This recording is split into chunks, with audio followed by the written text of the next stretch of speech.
Welcome to the Jill on Money podcast. It's Thursday, May 13th, and we are here to try to help you make sense of all the different financial decisions that you have to make throughout your day-to-day life.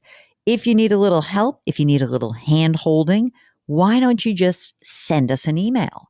It's very easy. Ask Jill at jillonmoney.com, or you can send us a little note from our website. Jillonmoney.com is the website.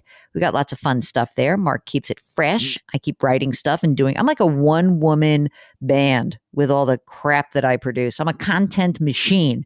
And if you want to check it all out, go to jillonmoney.com. And if you're there and you've got a question, just hit the contact button and we would be delighted to help you out. So let's go through and do some emails. All right, here we go. We're starting at the top and we're going to Rose, who writes, I'm trying to understand if I can or should convert my traditional IRA to a Roth IRA. I'm 74 years old and I retired with just over $1.8 million in a traditional IRA that is invested in Vanguard mutual funds. And then there's also, let's say, about $19,000 in a Roth IRA with Vanguard. And then just about $700,000 in Vanguard mutual funds. Oh, it's a good, tidy sum of change, huh? The required minimum distributions. This is a big one, Mark. Almost $74,000. So should she convert at this point? Well, she has $700,000 in Vanguard mutual funds. So she could sell some of those. Here's a problem. So if you had like $1 million sitting in a cash account, in addition, you didn't say how much of your safe money you have. I don't know though, because I sort of feel like she didn't say whether she was married or single, but let's say that she's single right now. She's in the 22% tax bracket. She's probably going to stay in the 22% tax bracket. I'm not sure I would do this. I like having her cash available, even if it's, I'm not going to do it. I'm going to say no. Not to say it's too late, but it might be too late, baby, to quote Carole King. Unless you tell me that there's a whole pile of cash sitting around in cash or cash equivalents, then I'm going to be a hard no. All right. Lisa writes, I hope you're well and venturing out into the more open world. As Lisa from the Twin Cities, I've asked you for your advice a few times over the years. Here is my latest query. God willing, and the creek don't rise, my husband, who is 60, and I, at 59, hope to retire when we both reach age 67. He makes 3 times what I do. So if we don't tap his Social Security until he turns 70, we will have my monthly payments of $2,000 per month when I retire, and we'll need an additional $3,000 to cover our monthly needs. We currently have $1.1 million in our pre-tax accounts and $40,000 in an emergency reserve fund. So we need to supplement my Social Security for 2.5 years until we can tap his, when we would receive a little less than $6,000 combined, which would cover our monthly expenses. What's the best way to construct the bridge? Is cash king?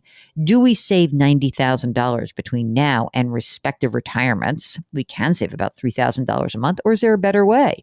Yours and Mark's thoughts are most welcome. Mark, would you like to go first? I think cash is king for sure, Mark says, and I agree with him. So I think bang out the savings and pay the tax on it now, put it in your account, and yes, when you are looking at funding a need that you know you're going to have to tap, yes, indeed, it's going to be boring and you're going to keep it in a boring account. And and then I would just save for it that way. And if for some reason you get more than you need, wouldn't that be too bad? I'm just kidding. It would be fine. So don't worry about it. Good job. I like that. Good thinking. Carolyn writes, hey, Jill and Mark, I love your show. I've learned so much. I appreciate how you tell it like it is. So maybe you can help resolve a disagreement I'm having with my husband. By the way, I love weighing in on this. It's like being a shrink, but being able to call someone out and say, you're wrong. Okay. So Carolyn and her husband have several IRAs, some traditional, some Roth, one inherited and one a rollover. They've all done very well, and my husband feels we should harvest some of the gains within the accounts so we can lock them in. We're 55, we don't need the money for a while. He feels the market will soon go down. You know what? He had me before that sentence, and now I'm going to have to weigh in differently. Okay. So the husband thinks the market's going to go down and that they should reinvest the cash then. I'm going to just pause. The husband thinks the market will go down soon and then they're going to be able to magically, because the fairy godmother of when to time the market will tap him on the shoulder and let him know. He says, I don't want to go crazy. Just 5 or 6% of our gains. Is it worth doing this? Okay, it is market timing. You're right. So I get that's not the majority of your portfolio. You know what you should do? Forget about this silliness. Why don't you just rebalance the portfolios? Because I presume that whatever's going on means that you have actually been able to make a bunch of money. So maybe you're out of whack. That's what I would do. Just rebalance. Okay? Really, just rebalance. All right. Who's up next here? Jen A, who says, I didn't receive the $1,400 stimulus check and I was supposed to. What should I do? Oh, well, this is an easy one. And since you have, moments to go before this happens, you should file taxes right now, right? The filing deadline, May 17th, and you will look at line 30 of the Form 1040. Line 30 is the recovery rebate credit, and that will help you get the money that you were either shortchanged or the full amount, okay? And if you didn't receive the $600 stimulus, then same thing. I don't know if the $600 is this year or next year, but anyway, file the recovery rebate credit because you want to be on record with the IRS.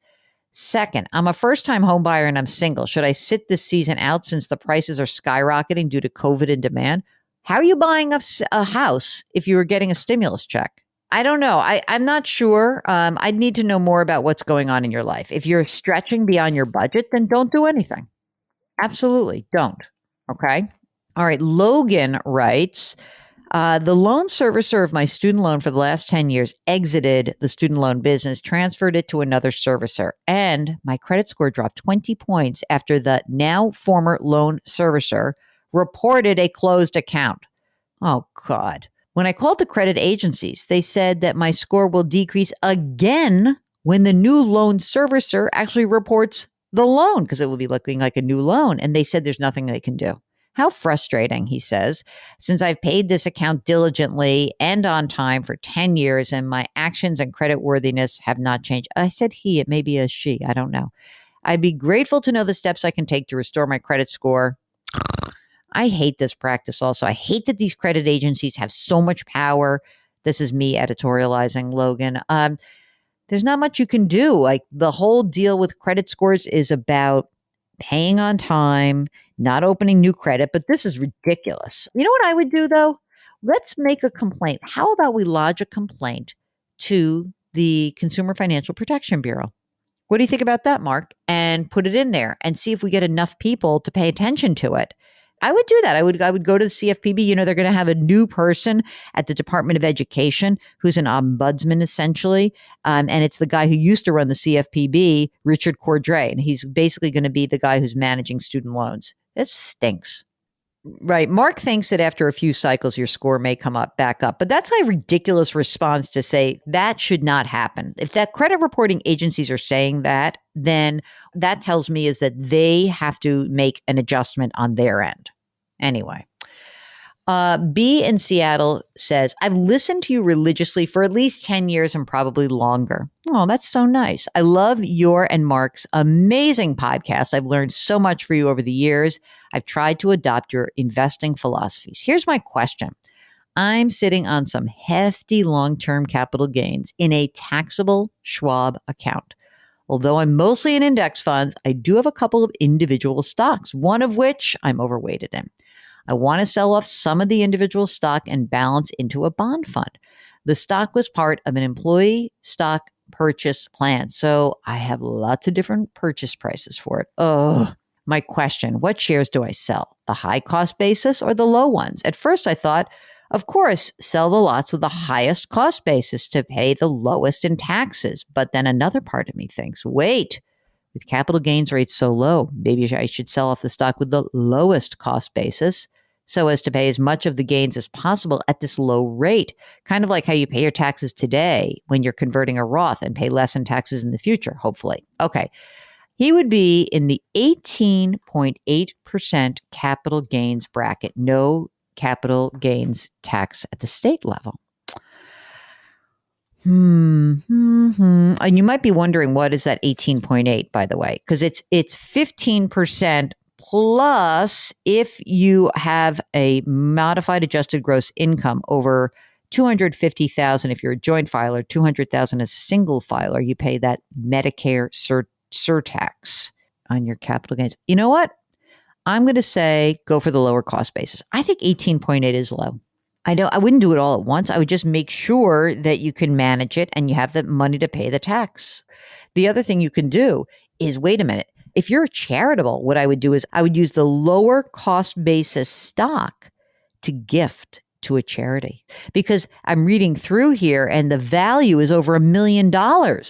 Maybe it's time for you to use a donor advised fund. I don't know. I feel like if you have $1 million in company stock, you might be a charitable person. I'm just saying, I think so. That's it for the program. And thanks so much for listening. And we are always here for you. So if you have any sort of financial, investment, tax, career, housing, general real estate questions, we'd love to hear from you. Our email address is askjill@jillonmoney.com. That's askjill@jillonmoney.com. And if you're on the website, click the contact button and we will get your note.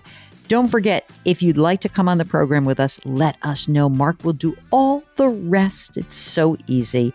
Don't forget to wash your hands, to wear those masks, and maintain your physical distancing if you're inside. I keep wearing my mask outside, but I'm a little bit more liberal with it, Mark. Now, if no one's around, I kind of push it down at my chin. The reason why I have it is that, I don't want to shove it in my pocket and forget it, so I just have it around my very large ears so that I can get to it quickly if I go into a store. All right, with that said, lift somebody up today, please. It's just so good for your soul. Thank you so much for listening. We'll talk to you tomorrow.